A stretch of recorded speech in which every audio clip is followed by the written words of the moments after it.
Conspiracy, contradictory, confabulation, confidence tricksters conference. What a bunch of conservatives. I was going to say conservatives and not...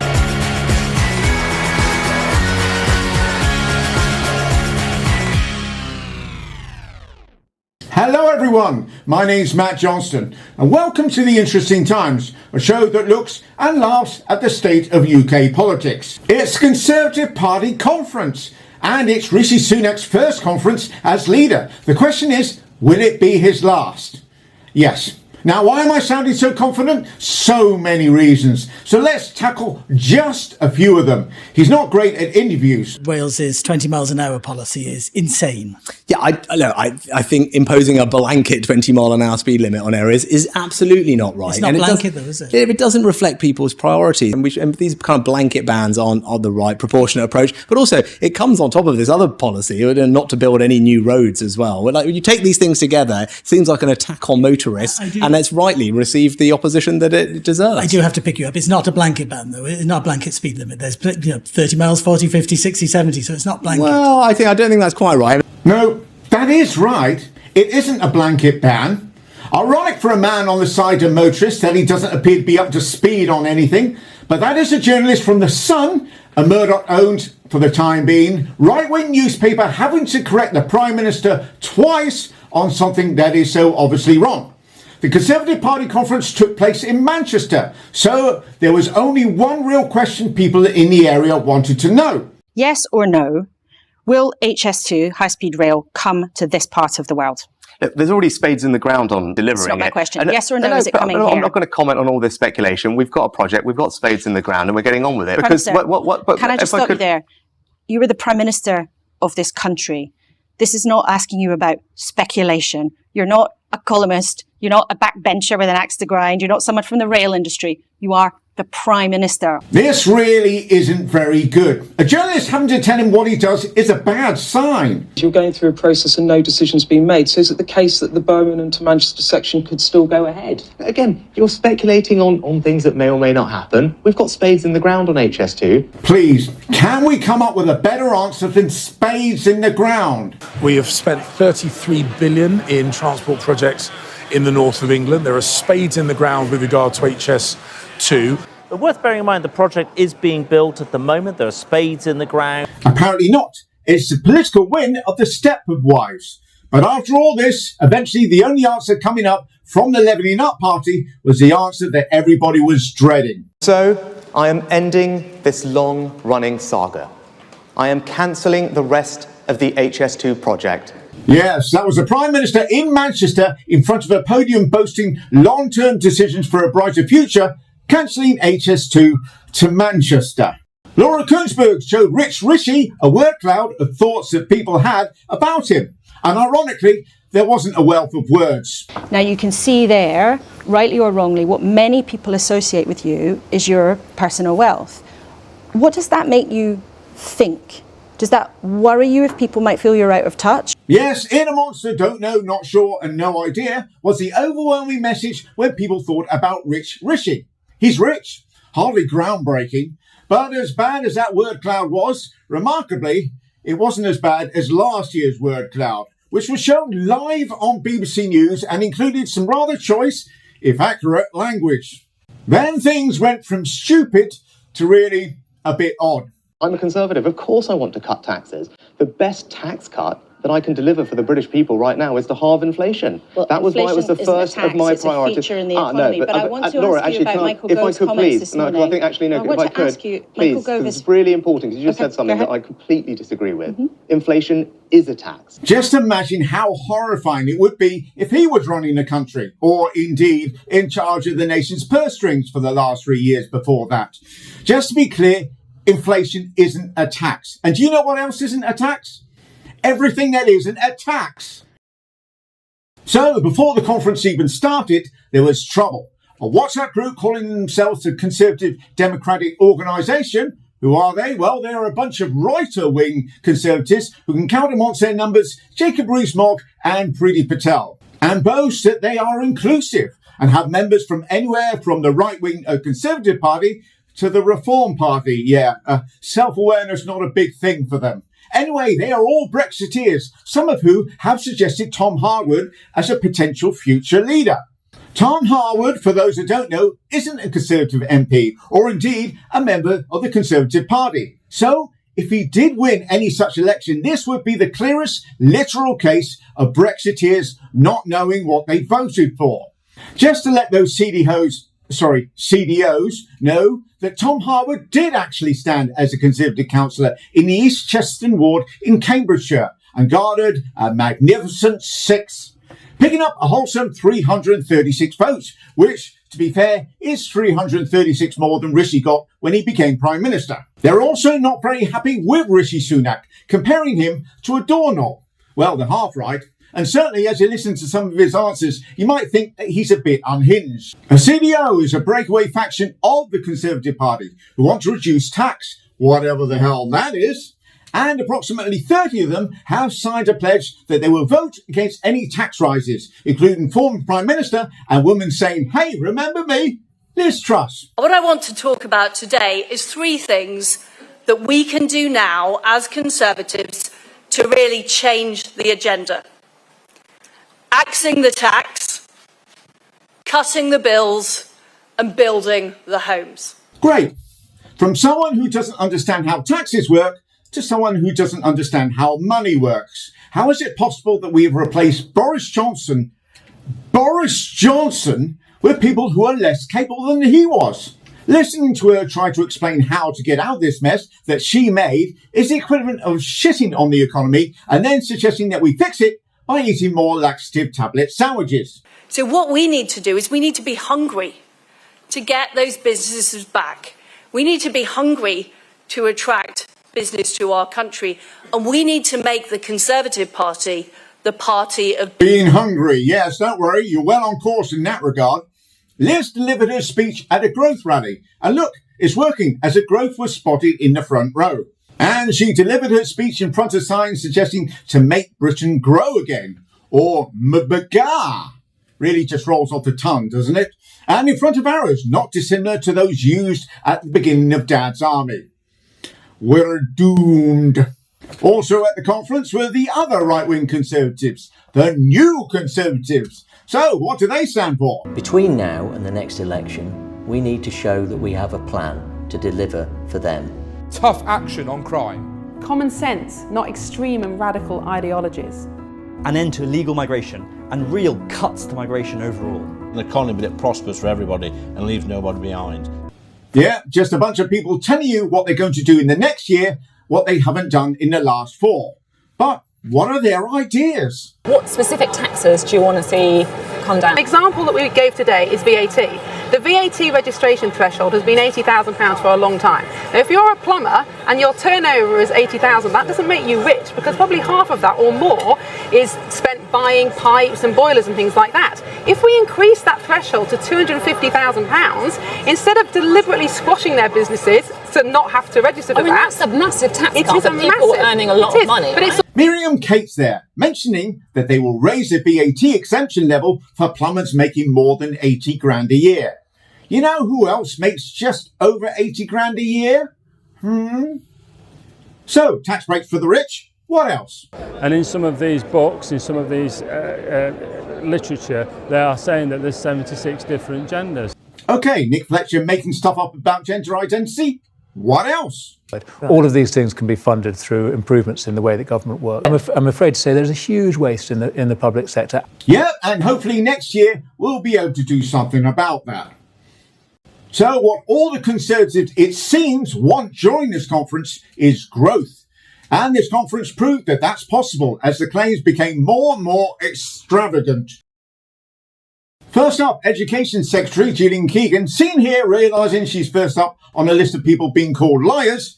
Gillian tweeted this policy that as of today, all mobile phones would be banned in schools. Then, as it turns out, not banned on that day in schools. People saying, look, it's just helpful to have government say, you know, this is kind of a universal approach. So it will be more helpful for some of those that find it a bit more difficult to. And if schools don't follow through with this ban, how is the ban enforced? What happens to that school?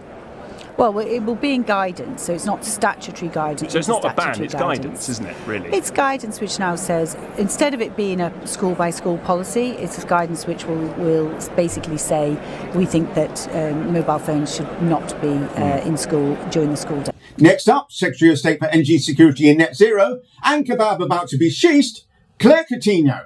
You said it's no wonder Labour seems so relaxed about taxing meat. So Keir Starmer doesn't eat it, and Ed Miliband is clearly scarred by his encounter with a bacon sandwich. But the point is they're actually not proposing a meat tax. The point is actually very serious. So some of the things that Labour are proposing are incredibly hard for working families. So whether you have things like meat tax, that's what you're saying here. Well, so the point is, they are proposing things which are pushing families too hard. So you've got things like the ULEZ tax expansion, which does cost families £12.50 a day. It's not meat tax, though, is it? And following on from that, Environment Secretary and Mrs. Meatpiece, Therese Coffey.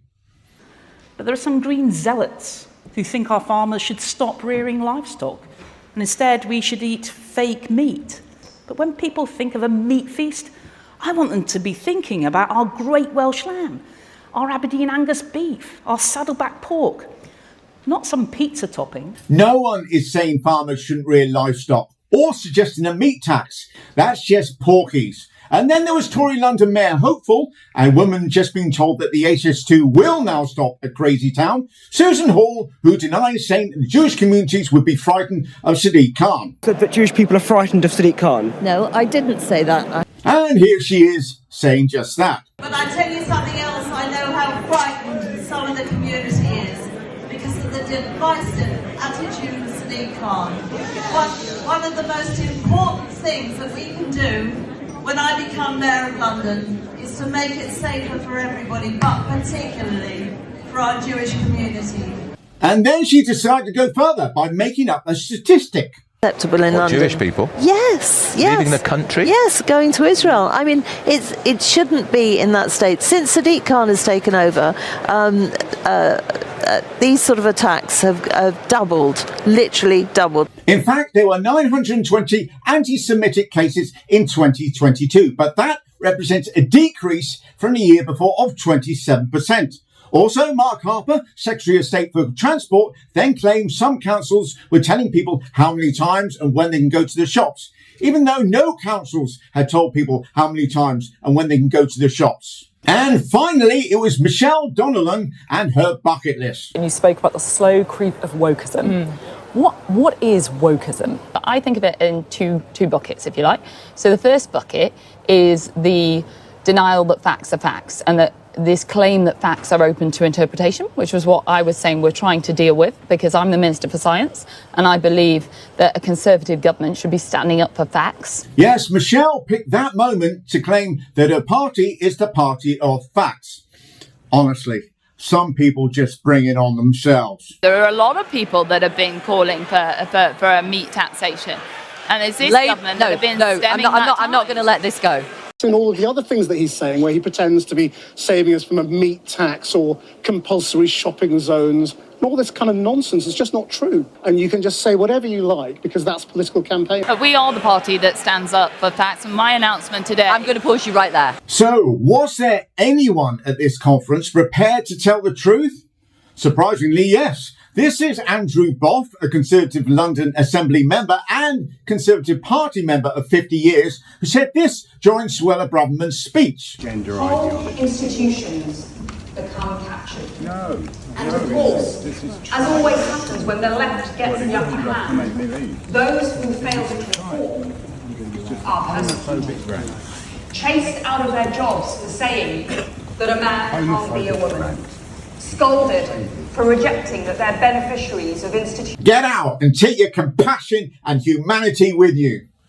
To be fair, you can't expect to behave in a non-aggressive and reasoned fashion at a Conservative Party conference and not expect to get thrown out. He was then forcibly removed from the conference by, amongst others, the police, and had his pass ripped from him. And in case this could not get any more sinister, this is Suella Braverman's speech at the point he was dragged off. Chased out of their jobs for saying that a man can't be a woman, scolded for rejecting that they're beneficiaries of institutional racism, disciplined for using the wrong words. So, why the lies? Jacob Rees let the moggy out of the bag and went all truthful. Conservatives want to win the election. Otherwise, there's no point in being a Conservative. And then, of course, there were the speeches. Suna's speech was definitely not her rallying call to try to become leader of the Conservative Party when she took the opportunity to attack Rishi Sunak. I'm sorry, Keir Starmer. I can't imagine why I thought this speech was her attacking Rishi Sunak. You see, the British people have no enthusiasm for Sir Keir Starmer. They know that he believes in nothing. They know that he will say anything to anyone and then change his mind at the first sign of trouble. Keir Starmer lacks the personality to lead this country effectively. Imagine what would happen if he became Prime Minister. Grant Shapps mustered the spirit of World War II. So let's take the fight to Say Anything Starmer. He thinks that he can take Downing Street by bluff. No, he thinks he can take it by winning a general election. A novel approach, I know. Penny Mordaunt's speech showed she was ready to be Donald Trump's running mate. Stand up and fight. Because when you stand up and fight, the person beside you stands up and fights. And when our party stands up and fights, the nation stands up and fights.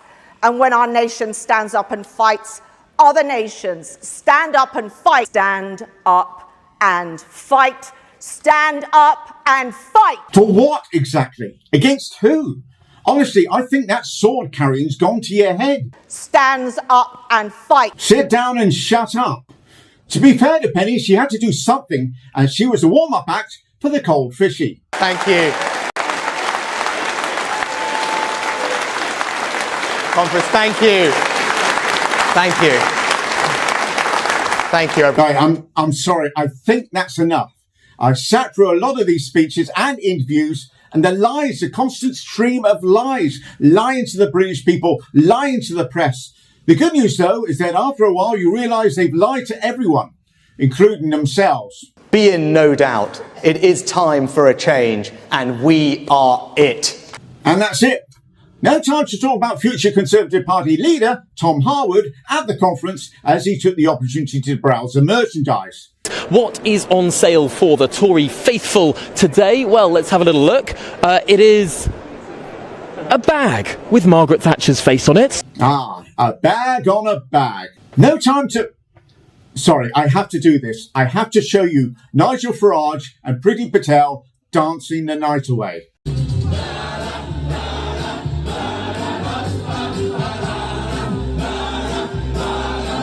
I hate you, Rishi, because you are alt-right. I hate you, Rishi, because your party's shite. And that wasn't Priti Patel's only treat for the eyes and ears.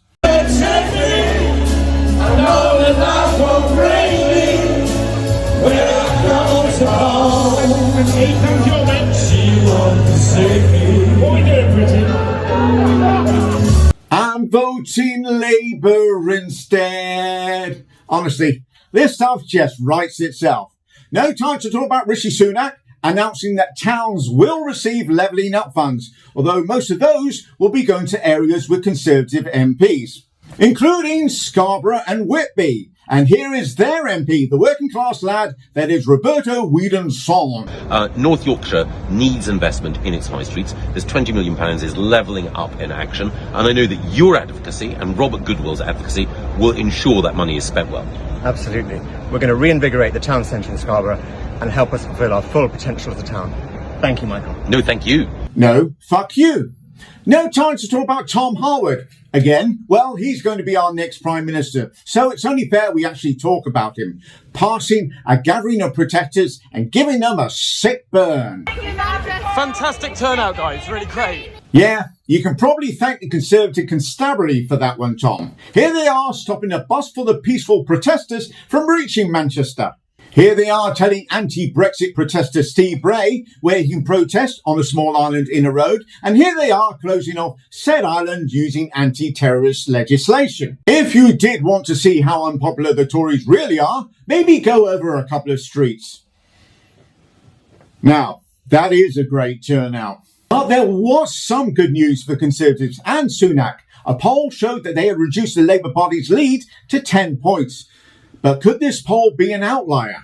Well, let's hear from the out and outlier. Conservative Party conference, Liz Truss is talking about tax cuts. The party still loves her. It seems to be more than they love you. Does that sting? Oh, gosh, no, you have a totally different version of what's happening. Really?